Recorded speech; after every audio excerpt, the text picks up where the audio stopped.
সাগরের জল চারটেখানে কথা। কয়টা সাগর দেখছেন আপনি? কয়টা সাগর ঘুরছেন? প্রশান্ত মহাসাগর দেখছেন আপনি? আটলান্টিক মহাসাগর দেখেছি আমরা? দেখি নাই। প্রশান্ত মহাসাগরের সবচেয়ে গভীর জায়গার নাম মারিয়ানা ট্রেঞ্চ। প্রায় 36,000 ফিট ওইটা ডেপথ, গভীরতা। কয় হাজার ফিট গভীর? আপনার বাড়ির যে পুকুর কয় হাত গভীর? হ্যাঁ, 36,000 ফিট। কেন ইমাজিন, কল্পনা করতে পারেন 36,000 ফিট গভীর এটা মারিয়ানা ট্রেঞ্চ, প্রশান্ত মহাসাগর। আর এই পৃথিবীর সবচেয়ে উঁচু যে পাহাড়টা, এটার নাম মাউন্ট এভারেস্ট। এটার উচ্চতা প্রায় অ্যাপ্রক্সিমেটলি অ্যারাউন্ড 29,000 ফিট। পাহাড়, পৃথিবীর সবচেয়ে উঁচু পর্বত শৃঙ্গ মাউন্ট এভারেস্ট 29,000 ফিট।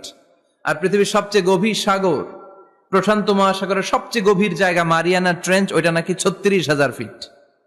তাহলে ওই পাহাড়কে তুলে ধরে এনে প্রশান্ত মহাসাগরের সবচেয়ে গভীর জায়গা মারিয়ানা ট্রেঞ্চের উপর যদি ছেড়ে দেয়া হয়, পুরো পাহাড় ডুবে যাবে। সুবহানাল্লাহ নাই? পুরো পাহাড় ডুবে যাবে, উপরে পানি থেকে যাবে প্রায় 7,000 ফিট। আল্লাহু আকবার। এই পৃথিবীর দ্বিতীয় গভীরতম সাগরের নাম আটলান্টিক মহাসাগর। এ সাগরের সবচেয়ে গভীর জায়গার নাম হচ্ছে পুয়ের্টো। এই পুয়ের্টো গভীরতা প্রায় 33,000 ফিট। কত? আর সবচেয়ে বড় পাহাড় 29,000 ফিট।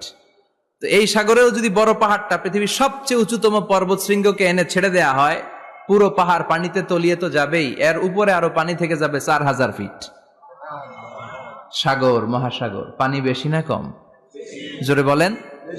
কি বিশাল আটলান্টিক মহাসাগর! লম্বায় তো অনেক বড়, আড়াআড়ি ভাবে এটারে ক্রস করে অনেক প্লেন, অনেক বিমান। আগে কনকর্ড ক্রস করতো হিথ্রো এয়ারপোর্ট থেকে জন এফ কেনেডি এয়ারপোর্টে ল্যান্ড করার জন্য।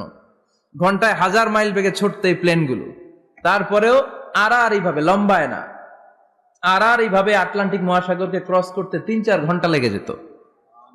প্লেন যদি ঘন্টায় চলে 1000 মাইল বেগে, আর আটলান্টিক মহাসাগরের পাশ যেটা প্রশস্ত, এটা ক্রস করতে যদি 3 ঘন্টা লাগে, তাহলে পাশে কয় হাজার কিলোমিটার? 3,000 কিলোমিটার। সুবহানাল্লাহ কইবেন না? এত বিশাল বিশাল সাগর। সাগর কি, মহাসাগর কি এই দুইটা, যে প্রশান্ত আর আটলান্টিক? না, ভারত মহাসাগর, উত্তর মহাসাগর, দক্ষিণ মহাসাগর, বঙ্গোপসাগর, কৃষ্ণ সাগর, ভূমধ্য সাগর, লোহিত সাগর, চায়না সাগর, শত শত সাগরে ভরপুর মহাবিশ্ব।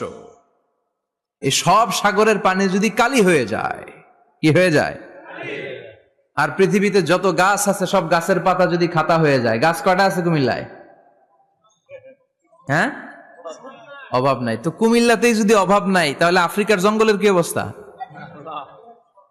কি পরিমাণে গাছ, বৃক্ষরাজি আল্লাহ তৈরি করেছেন। এই সব গাছের পাতা যদি এরকম খাতা হয়ে যায়, আর এই সাগরের জল নামক কালি দিয়ে যদি এই খাতায় আল্লাহর জিকির লিখতে শুরু করেন, প্রশংসা লিখতে শুরু করেন, গাছের পাতাও শেষ, সাগরের পানিও শেষ, শেষ হবে না আল্লাহর জিকির আর প্রশংসা। আল্লাহু আকবার। এজন্য সব সময় প্রশংসা করতে হবে একজন সত্তার, তিনি কে?